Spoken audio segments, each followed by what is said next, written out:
오늘 본문의 말씀으로 이사야서 강의 18번째 말씀, 하나님께 속한 자로 살라라는 제목으로 말씀의 은혜를 함께 나누겠습니다.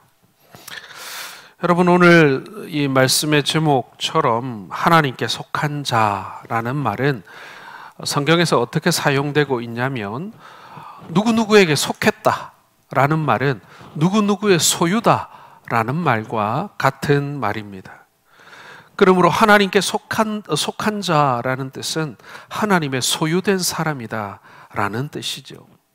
그리고 성경에 등장하는 많은 사람들 중에 이 하나님의 소유된 사람, 대표적인 그 사람들이 바로 선지자들이라고 할 수 있을 것입니다.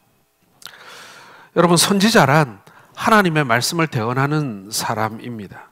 그래서 선지자를 가리켜 하나님의 입이라고 부르기도 하죠.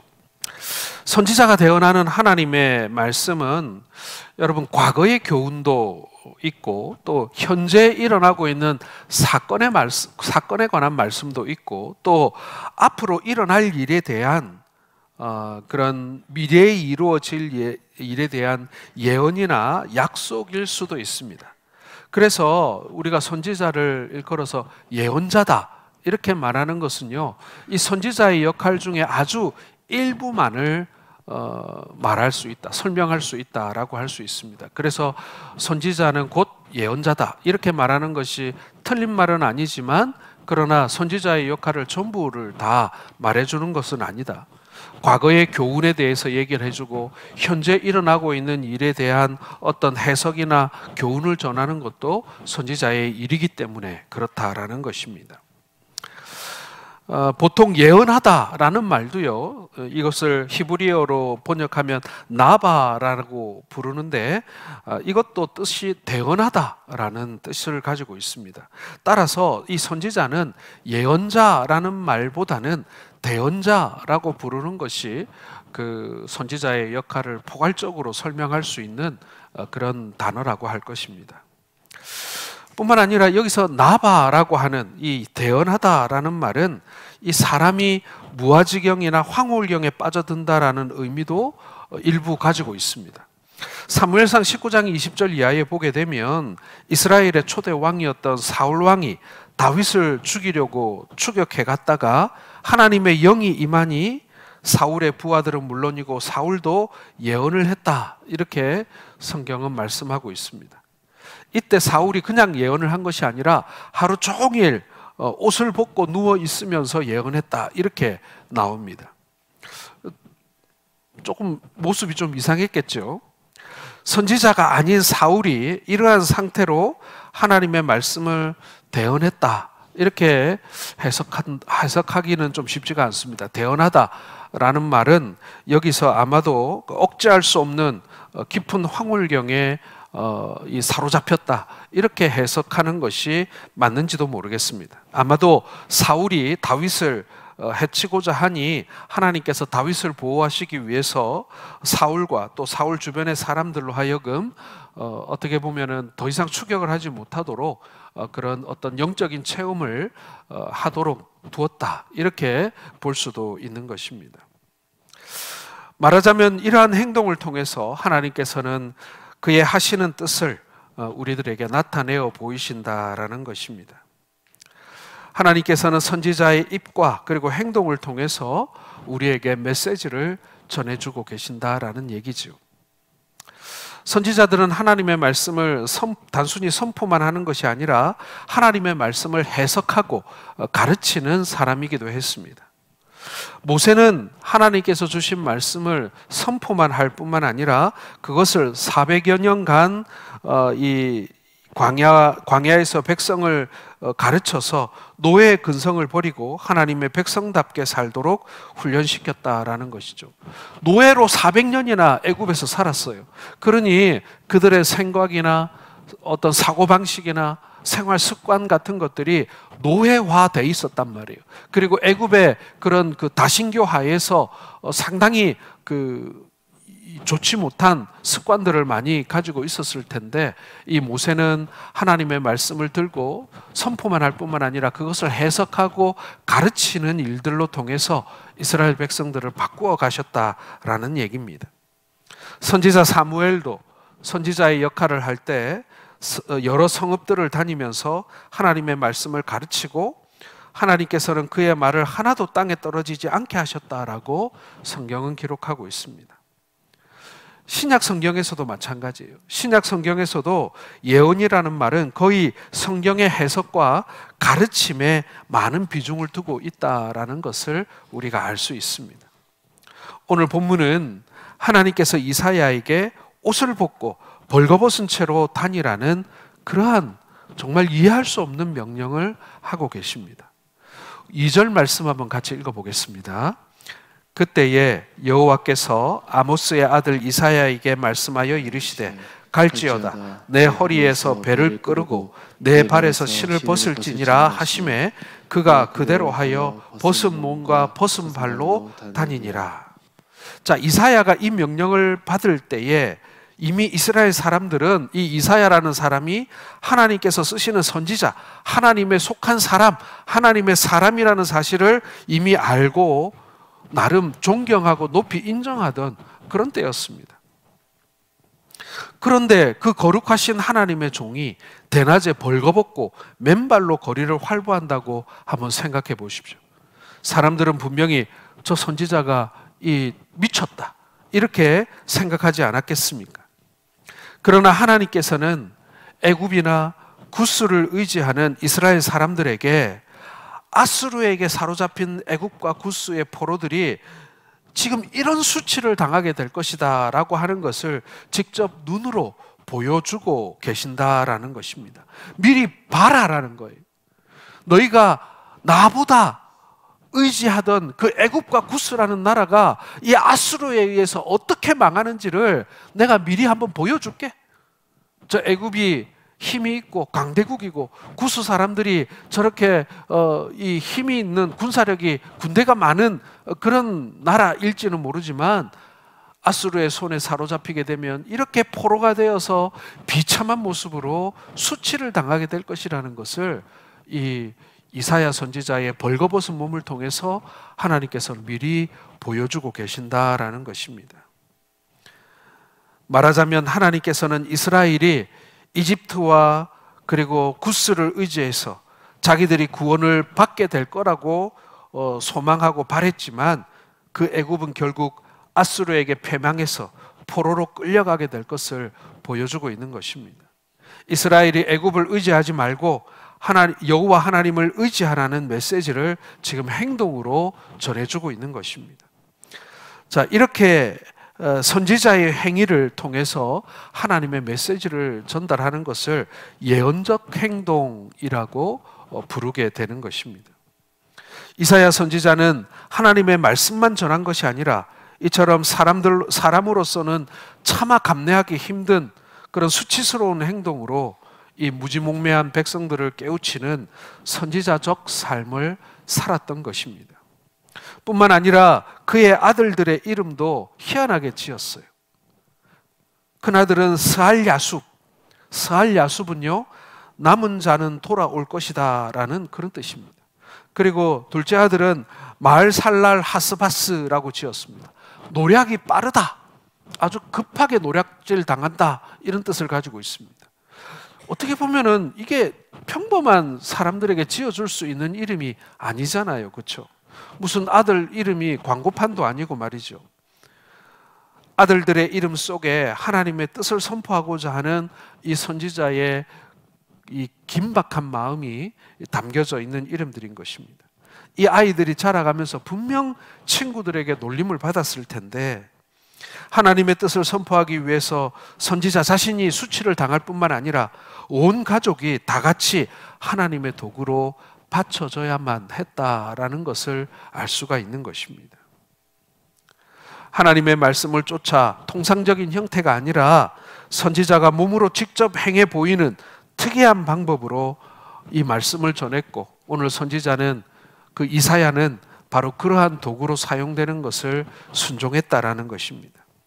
당시의 사회 풍습으로 볼 때 이러한 행동들은 남의 비웃음거리가 되기에 충분했지만 하나님의 대언자인 이사야는 그 일을 주저없이 행하게 됩니다. 여러분, 오늘 이러한 이사야의 삶의 모습을 보면서 하나님께 속했다, 하나님의 소유가 된 사람이 어떻게 하나님을 섬기는가를 우리에게 너무나 잘 보여주고 있습니다. 우리는 이런 삶을 선지자적 삶이라고 이야기합니다. 하나님의 속한 자의 삶이다 라고 얘기합니다. 하나님의 소유된 사람의 삶이다, 이렇게 말하는 것입니다. 사랑하는 성도 여러분, 자, 오늘 말씀을 통해서 우리가 발견하고자 하는 것이 바로 이것입니다. 선지자라고 하는 특별한 사람들 뿐만 아니라 이 땅 가운데 하나님의 소유된 백성으로, 하나님의 속한 자로 살아가고자 하는 이 시대의 선지자적 삶을 살기를 소원하는 우리 모든 성도들에게 하나님께서는 어떤 삶을 기대하고 계신가? 우리는 어떻게 하면 하나님의 속한 자의 삶, 예언자적 삶을 살 수 있는가 하는 것입니다. 그 첫 번째는 선지자적 삶은 하나님의 말씀에 순종하는 삶이라고 말할 수 있습니다. 자, 2절 상반절을 같이 읽겠습니다. 그때에 여호와께서 아모스의 아들 이사야에게 말씀하여 이르시되 갈지어다. 자, 기독교는 하나님의 말씀인 성경을 떠나서는 절대로 설 수가 없죠. 말씀을 빼고 어떻게 우리 이 기독교 신앙을 말할 수 있겠습니까? 그리고 성도는 그 말씀의 원리에 따라 살아가야만 합니다. 그렇기 때문에 성도가 신앙의 성숙을 위해서 부지런히 성경을 읽고 성경 공부를 해야 하는 것은 너무나도 당연한 일입니다.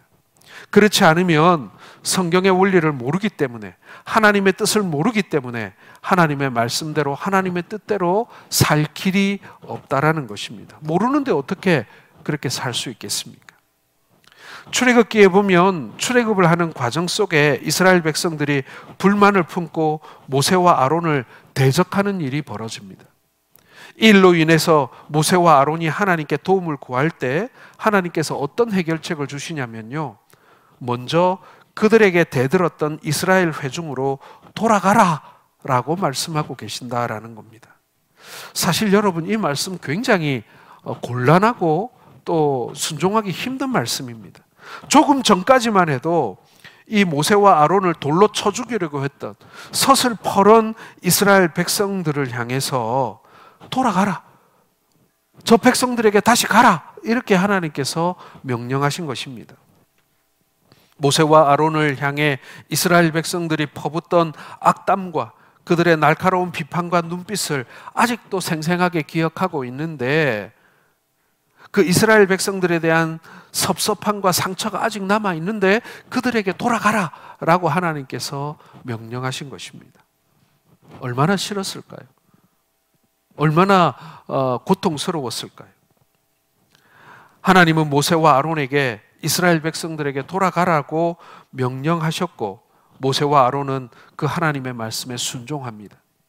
여러분, 하나님의 말씀이 우리의 생각이나 감정이나 의도와 일치하느냐의 여부가 사실은 중요한 것이 아닙니다.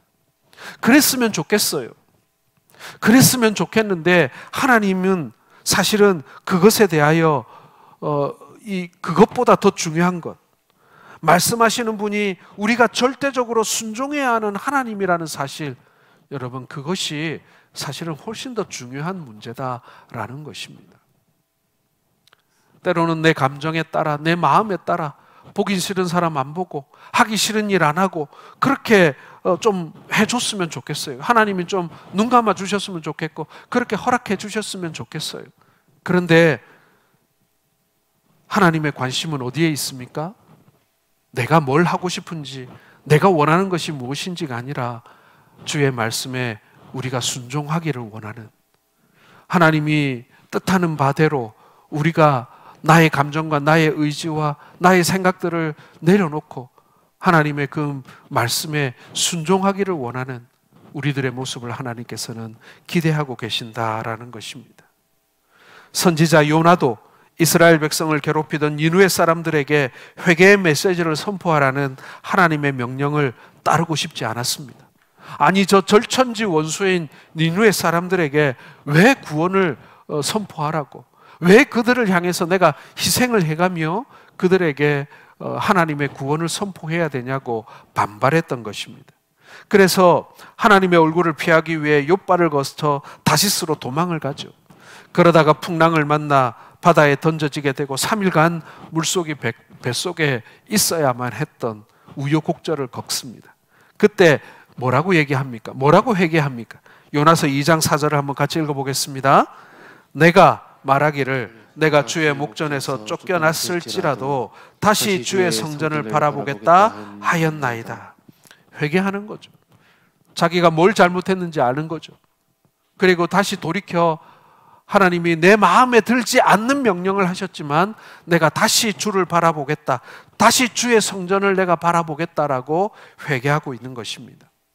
그리고 물고기에서 벗어난 요나가 니느웨로 가서 회개의 메시지를 선포하게 됩니다. 그때 상황을 성경에는 이렇게 기록하고 있어요. 요나서 3장 3절입니다. 같이 읽겠습니다.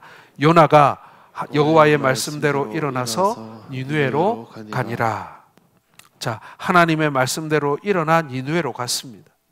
여러분, 하나님께 속한 자의 삶, 선지자의 삶은 한마디로 말하자면 말씀에 순종하는 삶입니다. 요나의 경우만 보더라도 요나는 니느웨로 가고 싶지 않았습니다. 그래서 다시스로 도망하려고 했잖아요. 그러다가는 결국 하나님의 말씀에 순종을 하게 됩니다. 순종하지 않으면 결국 돌아오는 길이 멀고 험할 뿐인 것입니다. 사랑하는 성도 여러분, 비록 내 뜻과는 다르다 할지라도, 그리고 내 마음에 그렇게 내키지 않는다 할지라도 하나님의 말씀에 순종함이 여러분들에게 가장 복되고 유익함을 믿으시길 바랍니다. 사실은 어려워 보이지만 사실은 뒤에 한참 시간이 지나 보면 이게 쉬운 길이었다라는 사실을 알게 됩니다. 뿐만 아니라 잘 되는 길이라는 사실을 여러분 믿으시길 바랍니다. 우리가 하나님의 뜻과 경륜을요, 사실은 다 우리가 짐작하거나 이해할 수 없습니다. 왜 이렇게 내 뜻대로 안 해주시고 하나님 마음대로 하시는지, 왜 내 감정이나 생각은 무시하시고 하나님은 그저 맨날 순종하라고만 하시는지 싫을 때가 있어요. 뭐 전들 안 그렇겠습니까? 저도 마찬가지입니다. 하지만 훗날 시간이 지난 다음에 되돌아보니 그게 내게 유익했구나. 그때 그렇게 하라고 하신 것이 바로 이 때문이었구나. 이것이 내게 복되고 이것이 나에게 유익하고 이것이 나에게 성숙을 가져왔고, 그것을 여러분 우리가 훗날 알게 된다라는 것입니다. 여러분, 선지자적 삶, 하나님께 속한 자의 삶은요, 하나님의 말씀에 순종하는 삶입니다. 내 생각과 나의 감정과 나의 의지, 나의 입장, 그것을 다 내려놓고 주의 말씀에 순종하는 여러분들 되시기를 주님의 이름으로 축원합니다. 두 번째로 여러분, 하나님께 속한 자의 삶, 선지자적 삶은요, 아무런 불평을 하지 않는 삶입니다. 불평 한마디 안 하고 살아야 된다? 정말 힘든 일인 것 같습니다.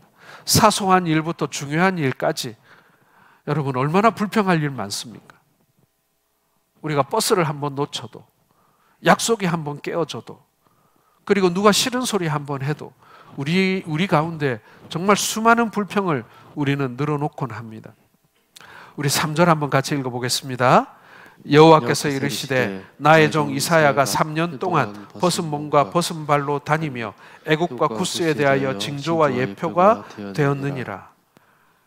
이사야가 여러분 얼마나 불평했을까? 그 3년 동안 이사야가 얼마나 짜증이 났을까? 여러분 한번 생각해 보셨습니까? 이제 이사야는 이스라엘 백성들 가운데 하나님의 사람, 선지자로 추앙받는 사람들입니다. 질시하는 사람도 있었고 공격하는 사람도 있었지만 최소한 그가 중요한 사람인 것만은 분명합니다. 사회적 지위와 체면을 가진 사람이라는 것 분명해요. 그런데 3년 동안을 미친 사람처럼 벗은 몸과 벗은 발로 돌아다녀야만 했다라는 것입니다. 상식적으로 납득이 가지 않는 하나님의 명령에 아무런 이의를 제기할 수 없고 그대로 순종하여야만 했다라는 것입니다. 여러분, 이 모습은요, 어떤 사람들, 어떤 계층의 사람들에게 해당되는 모습이냐면 그 당시에는 노예 계급을 가진 사람, 전쟁 포로나 아니면 죄를 지어서 형장으로 끌려가는 사람이나 이런 사람들의 모습이어야 했다라는 것입니다. 너무나도 천한 모습이었다라는 것입니다. 그럼에도 이사야는 불평할 수가 없었다라는 것입니다. 왜요? 하나님의 사명을 맡은 선지자였고 하나님의 속한 자, 하나님의 소유된 자였기 때문에 그랬던 것입니다. 여러분, 믿음의 조상 아브라함은 어땠겠습니까? 그가 본토 친척 아버지의 집을 떠날 때, 하나님의 명령에 대하여 순종하며 떠날 때, 여러분, 아브라함이 포기해야만 했던 경제적인 손해 혹은 그의 사회적인 그런 이 손해가 얼마나 컸겠습니까? 요즘은 여러분, 우리가 뭐 이사도 가고 더하면 이민도 가고 그러죠. 더 잘 살려고 말이죠. 그러기 위해서 우리의 주변을 다 정리를 해가지고 내가 챙길 수 있는 거 다 챙겨가지고 이사 가고 이민 가고 그럽니다. 그런데 여러분, 이 아브라함의 시대 때 이민을 간다? 이거는요, 엄청난 손해를 감내해야만 했다라는 것입니다. 최소한 그 집안에서 물려준 모든 유산들을 다 포기하는 것이었습니다. 그 당시에 뭐 금은 보아도 큰 재산이었지만 그 당시에 가장 중요한 재산은 땅이었습니다. 그 가문에게 물려준 그 집안에게, 그리고 그 집의 가장 중요한 장손에게 물려주는 그 기업이 무엇이었어요? 땅이었어요. 토지였습니다. 왕에게는 나라였고 귀족에게는 영지였어요. 그것을 다 포기하고 떠나야만 했다라는 것입니다. 인적 네트워크나 사회적 지위도 다 포기해야만 했다는 것이죠. 그럼에도 불구하고 아브라함은 이 수많은 불평거리가 존재함에도 불구하고 하나님의 말씀에 따라 아버지의 집, 고향을 떠나야만 했다라는 것입니다. 불평불만으로 가득 차서 지도자 모세와 하나님을 원망했던 이스라엘 백성들은 모두 광야에서 죽임을 당하여 가나안 땅을 밟아보지 못했습니다. 여러분, 불평불만이라는 것이 그저 단순히 내 감정의 역동에서만 끝나는 게 아니에요. 제가 전에도 한번 말씀드렸습니다마는 이 말에 권세가 있다라고 말씀드렸습니다. 우리 옛말에도 말한 대로 된다 이런 말이 있잖아요. 그게 무슨 얘기입니까, 여러분? 부정적인 말을 하면 부정적으로, 복된 말을 하면 복된 곳으로 내 삶이 영향을 받는다라는 뜻입니다. 뭐 옛날 어른 말로도 뭐 오돈복도 차버린다 이런 말이 있죠. 그게 무슨 얘기입니까, 여러분? 선택의 문제가 아니에요. 내가 어떠한 습관을 가지고 있느냐의 문제인 것입니다. 늘 불평하고 불만하는 사람은 굴러오는 복도 차버린다, 뭐 그런 뜻인 것입니다. 여러분, 불평불만하는 것의 결과가 무엇이었습니까? 그들이 가나안 땅에 들어가지 못했다라는 거예요. 하나님께서 이스라엘에게 약속하신 가장 큰 복이 뭡니까? 땅을 주시고 나라를 주신다는 것 아닙니까? 노예로 살던 백성들에게 가장 소중한 것이 무엇입니까? 내가 뿌리 내리고 살 수 있는 새로운 정착지, 새로운 고향, 새로운 나라 아니겠습니까? 오로지 그거 한 소망 가지고 애굽을 떠났잖아요. 그런데 불평불만함으로 그들은 광야에서 죽어야만 했다라는 것입니다. 여러분, 불평불만의 끝이 바로 거기인 거예요. 그러므로 여러분, 그냥 뭐 말로 좀 투덜거린 건데, 말로 좀 불평한 건데, 그게 뭐 대수냐라고 생각할지 모르겠습니다만은 그렇지 않아요. 우리가 복을 빌어주는 말도 권세가 있지만 우리가 불평하고 원망하는 말도 권세가 있는 거예요. 내 삶에 영향을 미친다는 얘기입니다. 그러므로 여러분, 장난으로라도 불평하고 불만하고 원망하는 말 줄이시기 바랍니다. 그게 여러분 복받는 길이고, 그리고 좋지 못한 길을 피해가는 길이다라는 것입니다. 성도가 이 세상을 살아가는 중에 하나님의 뜻을 잘 이해하지 못해서 하나님께 불평할 수도 있습니다. 그런데 순종하는 신앙을 소유하지 못한 사람은 무슨 일을 만날 때마다 하나님의 뜻이 무엇인지 생각해보거나 물어보지도 않고 일단은 원망과 불평부터 시작하게 됩니다. 원망하고 불평하기 전에 먼저 하나님의 뜻이 어디에 있는가를 먼저 살펴보고 물어보고 기도해 봐야 되지 않습니까? 그러고 나서 불평해도 늦지 않습니다. 그러나 하나님의 뜻을 살펴보지도 않고 일단은 불평부터 먼저 시작하게 된다면 그것은 하나님의 뜻을 거스리거나 심지어는 하나님의 그 뜻을 정면으로 대항하는 일이 될 수도 있다라는 것입니다. 우리는 주위에 간혹 불평을 예사로이 내뱉는 사람이 있습니다. 저 사람은 습관적으로 저렇게 불평만 하는 사람이다. 우리가 그렇게 보여지는 사람도 있습니다. 그런 불평, 불만은 자신에게나 다른 사람에게나 전혀 도움이 되지 않습니다. 불평, 불만을 자주 하게 되면 일에 대한 판단이 흐려지고 잘못된 감정에 빠져 일을 그르칠 수도 있습니다. 또한 상대방의 마음을 불편하게 해서 서로의 관계를 깨트리거나 악화시킬 수도 있는 것입니다. 여러분, 불평, 불만은 그런 면에서 인생을 살아가는데 전혀 도움이 되지 않는 감정의 불순물이라고 말할 수 있는 것입니다. 그리고 여러분, 자꾸 불평, 불만을 하다 보면 습관이 되고 그 습관이 자라 부정적인 마음을 내 마음에 고착시키게 되고 결국 내 인생이 그렇게 부정적인 인생이 되어버리고 만다라는 것입니다. 그 안에는 감사가 자리할 구석이 없는 것이죠. 교회에서도 습관적으로 불평으로 가득 찬 성도들을 가끔 보게 됩니다. 이렇게 불평하는 사람들은 자기 자신의 영적 성장은커녕 하나님을 거역하는 삶을 살게 될 위험성이 높다라는 것과 영혼의 공고함이 갈수록 심해지는 것을 보게 되어집니다. 내가 불평, 불만 많이 할수록 다른 사람이 피해를 보는 것이 아니라 내 마음이 마치 사막과 같이 메말라지고 거칠어지고 갈라져 버린다라는 거예요. 내가 점점 어려운 길로 빠져가는 길이라는 것입니다. 따라서 여러분, 성도는 불평할 일을 만나게 될 때 입으로 불평을 늘어놓지 말고 먼저 하나님께 묻는 일이 먼저 있어야 한다. 그래야 여러분, 이 불평, 불만이라고 하는 늪에 빠지지 않게 된다라는 것입니다.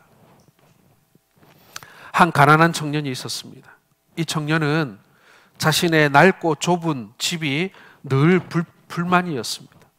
나는 왜 이렇게 가난해서, 우리 집은 왜 이렇게 좁고 낡았을까? 뭐 이렇게 툴툴거리는 거예요. 그래서 마을에서 가장 존경받는 선생님에게 찾아가서 자신의 불평, 불만을 늘어놓았습니다. 뭐 부모님, 조상 원망부터 시작해서 형제들에게 그 원망을 돌리기도 하면서 자기가 이렇게 가난하고 좁은 집에서 사는 것에 대한 원인을 자신에게 찾지 않고 주변에 있는 사람들에게 그 원망을 다 돌리고 불평불만하는 거예요. 이 말을 들은 선생이 청년에게 이렇게 조언해 줍니다. 지금 가서 장에 가서 수탉을 한 마리 사가지고 집안에 들여놓고 같이 한번 키워보라고. 이 선생의 말을 듣고 이 청년은 시키는 대로 했습니다. 어떤 일이 벌어졌을까요?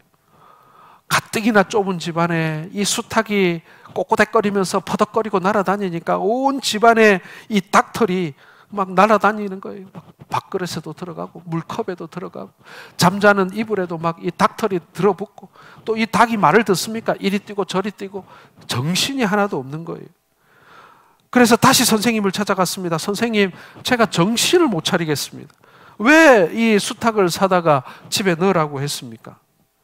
그랬더니 이 청년에게 다시 그 선생이 말을 합니다. 그래? 그렇게 힘들어? 그러면 이번에는 염소를 한 마리 사서 그 수탉 옆에 한번 두어봐. 이 청년이 선생의 말을 듣고 염소를 한 마리 장에 가서 사와가지고는 그 수탉과 함께 집안에 들여놨습니다. 어떻게 됐겠습니까? 더 난리가 났죠. 밤낮 없이 염소는 울어대고 이 닭은 이리 뛰고 저리 뛰고 하면서 막 사방에 똥을 싸고 말이죠. 두 배로 집안이 막 정신이 없고 좁아져 버렸습니다. 살다 이렇게 살다가는 죽을 것 같아서 또 선생을 찾아갔습니다. 선생님, 도대체 왜 그랬습니까? 두 배로 정신이 없습니다. 나아지지 않았습니다. 이러자 선생님이 그래, 그럼 마지막으로 이 방법을 써보자 라고 하면서 암소를 한 마리 빌려다가 그 수탉과 염소와 함께 키워보라고 얘기합니다. 암소를 살 만한 능력은 안 됐지만 이웃집에 가가지고 소를 한 마리 빌려다가 다시 집안에 갖고 들어왔습니다. 그 좁은 집안에 소가 들어오고 염소가 들어오고 닭이 들어오고 어떻게 됐겠습니까? 집안 어디도 있을 곳이 없고 누울 곳이 없고 온 짐승 때문에 세간살이는 다 망가져 버리고 도무지 사람이 살 수 없는 집이 되어버리고 말았습니다. 청년은 마지막으로 또 선생에게 찾아가서 불평했습니다. 이게 뭡니까? 도대체 선생님 왜 나에게 이런 방법을 가르쳐 주었습니까?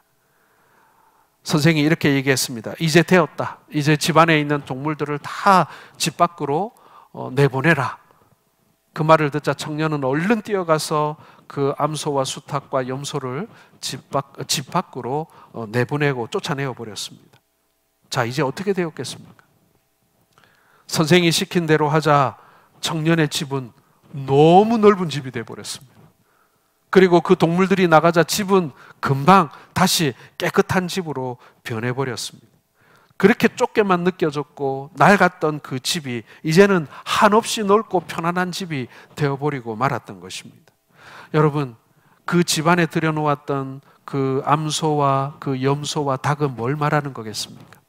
예, 내 마음속에 찾아온 불만인 것입니다. 불평인 것입니다.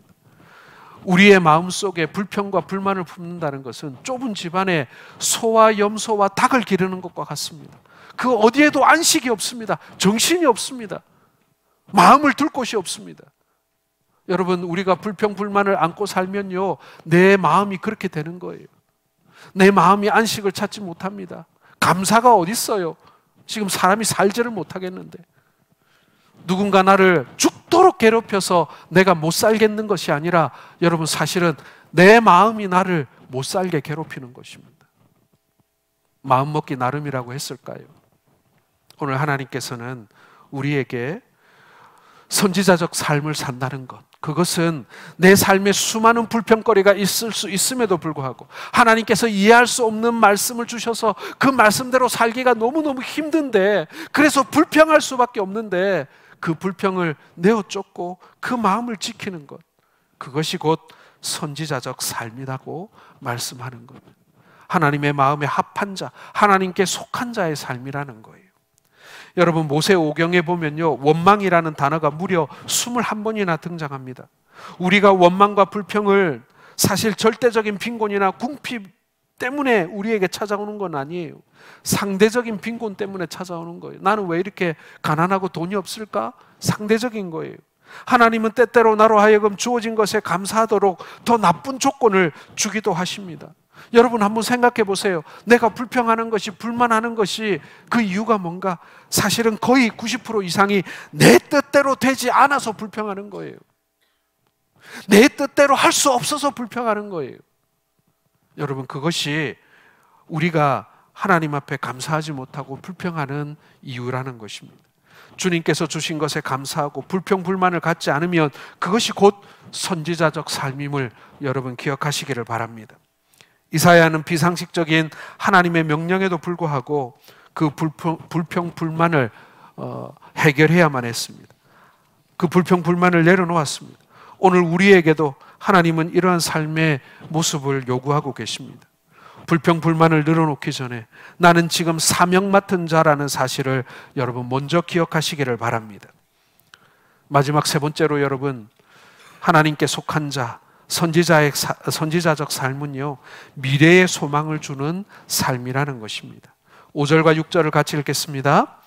그들이 바라던 구스와 자랑하던 애굽으로 말미암아 그들이 놀라고 부끄러워할 것이라. 그날에 이 해변 주민이 말하기를 우리가 믿던 나라 곧 우리가 아수르 왕에게서 벗어나기를 바라고 달려가서 도움을 구했던 나라가 이같이 되었은즉 우리가 어찌 능히 피하리요 하리라.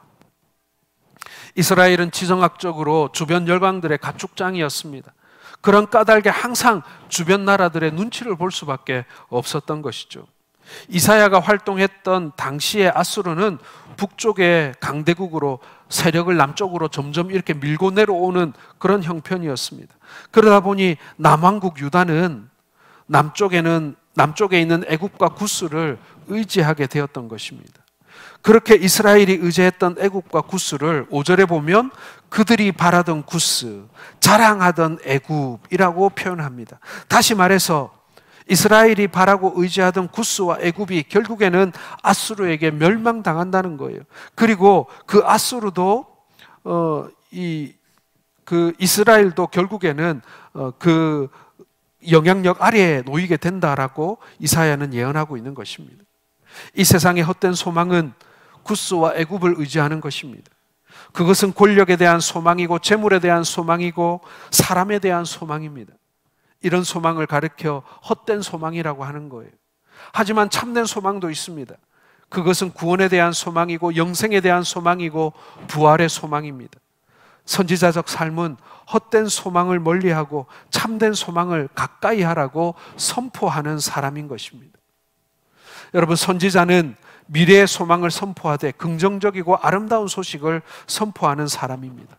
여러분, 이제 곧 나라가 망하게 된다라는 소망이 그 소식이 무슨 소망이 되겠고 그 무슨 좋은 소식이겠습니까? 아수르에 의해서 애굽도 망하고 구스도 망하고 그리고 우리도 징계받게 된다는 것이 무슨 좋은 소식이겠습니까? 불행한 소식이고 암울한 소식이죠. 그러나 선지자는 어떻게 전하는 것입니까? 그것이 우리에게 유익하다. 그것이 우리의 죄를 털어버릴 수 있는 길이다. 그것이 우리가 다시 출발할 수 있는 길이다. 그것이 다시 하나님께 복을 받을 수 있는 출발점이다 라고 말씀하고 있는 것입니다. 여러분,